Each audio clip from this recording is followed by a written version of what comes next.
Hi, my name is Francine, and today I want to talk to you about breathing and bracing when it comes to exercise and movement.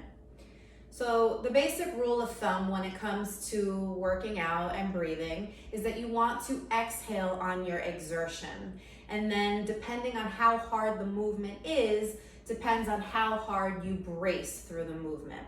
So what do I mean by bracing? Well, I actually mean the ability to maintain core stiffness. You may have heard some trainers say to you, you need to maintain tension throughout the movement, hold your belly button tight, strong stomach, and essentially that's what all of those different cues mean. And so the way that you brace is by taking a deep air and breathing into your trunk, okay? So a lot of people like to breathe and they suck in. That's not how we breathe. You wanna inhale and fill up like a balloon, or think about like a stiff Coke can. Okay, that's a brace, all right? So like I said, depending on how hard the movement is, depends on how hard you brace. So let's use squats as an example, okay? We're gonna breathe out or exhale when we come out of the squat. That's the exertion. So if I'm just doing a lightweight, either mobility style squat or just body weight exercise for repetitions, I don't need to breathe very hard, so I don't need to brace very hard. I just need to hold enough to be able to come out of the squat without losing tension at the bottom. So again, I breathe and I exhale out of the squat.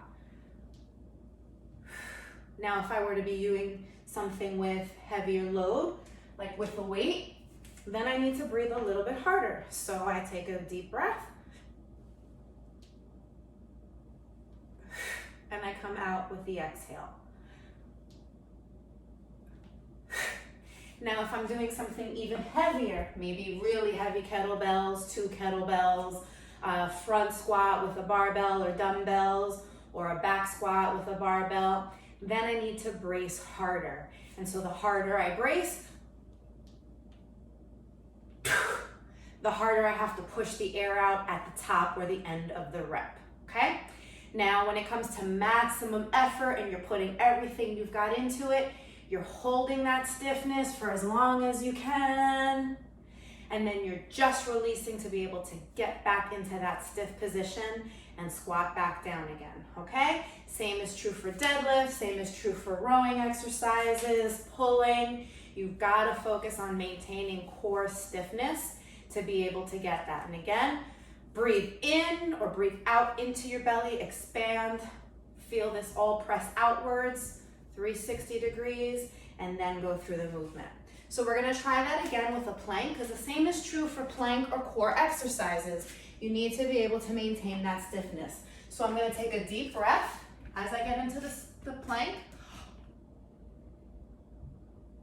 And I'm breathing, maybe just a little bit, small exhales through my mouth, but just enough to hold the core stiffness. And then when I come out, I'm able to release the air and breathe normally again. All right, thanks a lot.